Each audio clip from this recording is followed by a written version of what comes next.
7h47, le Nîmes Olympique qui se rapproche de plus en plus de la Ligue 1, mais le club a besoin de soutien. On en parle avec votre invité Camille Payan, Laurent Boissier, directeur sportif du Nîmes Olympique. Bonjour Laurent Boissier. Bonjour. La dernière fois qu'on a vu le Nîmes Olympique en première division, c'était à l'époque c'était en 92. Et pourtant, et aujourd'hui on s'en rapproche, et pourtant la ville ne se mobilise pas. C'est pour ça que vous avez lancé cette opération Tous en rouge. Est-ce qu'il faut vraiment ça pour fédérer enfin les supporters, enfin la ville ?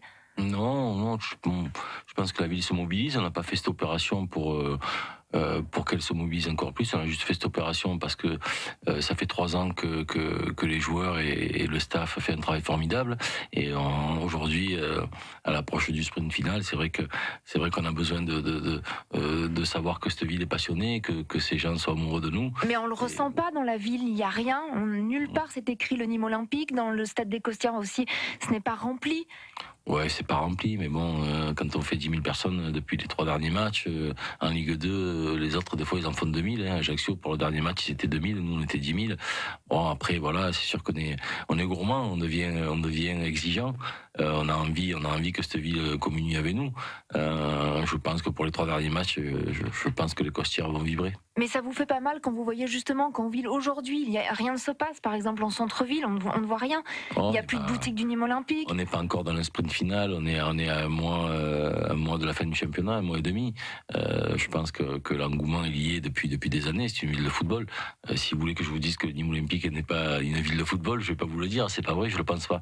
Maintenant, les gens vont arriver, les gens vont venir et puis ils sont là. Voilà. Alors cette opération, en fait, c'est le but, c'est quoi ? C'est de vraiment encourager encore plus de monde, de faire comprendre qu'on est si proche de ce but-là, de la Ligue 1 ? Oui, le but, je vous dis, c'est que le peuple gardois, le peuple des Costières, le peuple nîmois prouve son amour aux joueurs du Nîmes Olympique, comme les joueurs lui ont bien rendu depuis 3 ans sur le terrain.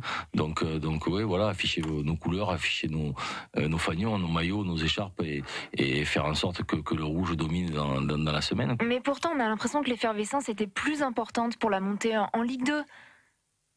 Monter en Ligue 2, ouais, peut-être, je sais pas. Vous n'avez pas l'impression, vous ressentez pas ça ? Non, moi je ressens pas du tout ça. Il y a encore 2 ans, les Crocos étaient presque condamnés finalement à redescendre. On n'imaginait pas une telle issue aussi aujourd'hui. Pourquoi il n'y a pas eu finalement un truc un peu dingue qui se passe ? C'est dingue. Vous croyez que c'est pas dingue ce qui se passe aujourd'hui ? Ah mais sur le terrain, oui. Bon, ben alors, c'est le plus important, non ? Est-ce que vous pensez qu'il ne faudrait pas encore, par exemple, faire des opérations plus fortes ? Si, on pourrait faire le stade gratuit. Je pense que si on le faisait gratuit, on serait plein. C'est ça qu'on vous reproche aujourd'hui ? Vous avez l'impression ? C'est ça que vous voulez que je vous dise. Non, moi je vous demande rien, c'est une question. Ah ben non, je pense. On a entendu ce matin les supporters sur France Bleu. Il y a des abonnements qui étaient prévus à 6 € la place et le stade est ouvert à 5 € au public. Qu'est-ce que vous voulez qu'on fasse de plus, mis à part donner les places aux gens ? Aujourd'hui, quand je vais acheter mon pain, je vais y aller là dans 2 minutes. Je pense pas que la boulangère va me faire cadeau, quoi. Donc à un moment donné, une place à 5 € pour voir un match de Ligue 2, une équipe de guerriers qui se bat depuis des années et qui en passe de jouer la montée en Ligue 1. Si c'est trop cher, ben alors c'est que les gens n'aiment pas si fort que ça. Alors rien n'est encore fait, mais quand même, tout de même, on y croit. On commence de plus en plus à y croire. Est-ce que vous êtes prêt à monter aujourd'hui ? De toute façon, quand on se dit prêt ou pas prêt à monter, il y a pas de, on n'a pas le choix. C'est comme la personne qui joue au loto, il décide pas de gagner. À un moment donné, on doit monter, on va y aller. Si on doit y aller, on a un président solide, on a des structures solides, des joueurs costauds, un entraîneur qui est là. Et bien sûr qu'on est prêt, on le sera en tout cas.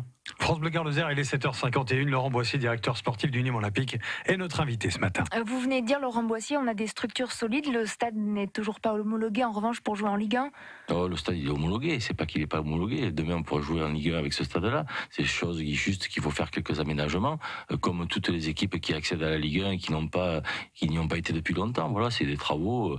La mairie, et Julien Plantier l'a bien dit il y a une semaine sur les écrits qu'ils allaient faire l'effort. On en était conscients, voilà. Puis nous, on sera là pour les aider aussi. C'est ce que vous attendez aussi. Il faudrait vraiment quand même changer ce stade des Costières.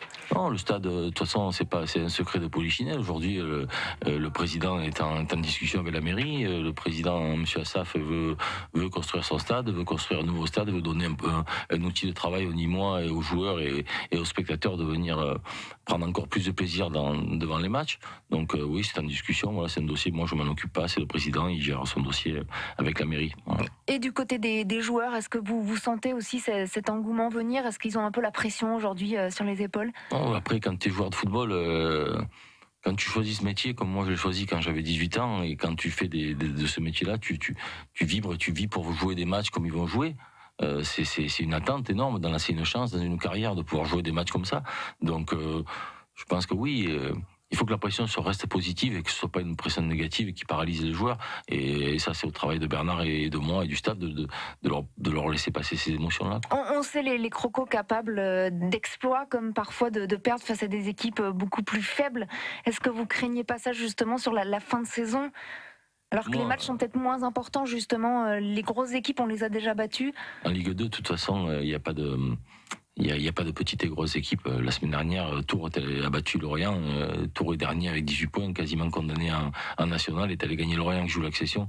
Seuls les imbéciles peuvent penser qu'en Ligue 2, il y a des matchs faciles, il n'y en a pas. Voilà, donc c'est le cas ce soir face à Rouen, par exemple, qui est 18e. C'est des équipes qui jouent leur vie. On a connu ça il y a 2 ans, quand on avait le couteau sous la gorge et la tête dans l'eau. Il a fallu la ressortir. Et bon, voilà, on a mis le bleu de chauffe, on était au charbon, on l'a sorti. Et Rouen, ce soir, ils vont faire le match de leur année, quoi. Voilà. Après, nous aussi, on est en train de jouer des matchs de l'année, donc ça va être rigolo à voir comme match, quoi. Voilà. Et en plus, il y a des joueurs, des crocos qui sont de plus en plus regardés. Je pense à Umut Bozok. Est-ce que vous pensez pouvoir le garder la saison prochaine si on est en Ligue 1? Honnêtement, après c'est une bonne question parce que c'est une question qui revient souvent et même par des grands journalistes sportifs. En fait c'est des choses que je m'en tape en fait moi. Si on le garde, qu'on le garde pas, la chose elle n'est pas la plus importante, elle n'est pas là. La plus importante c'est que le Nîmes Olympique arrive à vivre son rêve. Umut Bozok il a un contrat de 2 ans. Umut Bozok il est très bien à Nîmes Olympique. Umut Bozok il a pas envie de partir de Nîmes Olympique. Si l'Olympique Lyonnais l'appelle, il aura peut-être envie de partir. Il l'avait dit lui-même. Moi aussi, peut-être que si l'Olympique Lyonnais m'appelle, peut-être j'aurai envie de partir. Mais non, mais après, je sais pas, peut-être que vous, si TF1 vous appelle, vous allez partir de France Bleu. Je sais pas. Non, mais une fois que l'objectif est rempli, c'est ça ce que vous dites, c'est qu'on va jusqu'à l'objectif et puis non, après... mais il faut comprendre que dans le football, c'est pas comme dans la vie courante. Dans le football, il y a des contrats. C'est des contrats à durée déterminée pour les joueurs. Umut Bozok a 2 ans de contrat. Il est fier de porter le maillot du Nîmes Olympique. Il a choisi de le porter. Je peux pas vous dire ce qui va se passer dans un mois puisque moi-même, je ne le sais pas. Merci beaucoup donc Laurent Boissier, directeur sportif du Nîmes Olympique, pour cette opération Tous en Rouge. En fait, on vous invitait tout simplement à porter le maillot rouge, tout le monde? Ouais, j'invite tous les amoureux. Je précise que vous êtes habillé en noir quand même ce matin. Ouais, c'est vrai, j'ai fait une grosse bêtise. Non, mais j'invite tous les Nîmois à montrer leur amour à leur club. Merci beaucoup et bonne journée à vous. Voilà, Merci. et rendez-vous sur le site internet du Nîmes Olympique. Interview à réécouter sur francebleu.fr.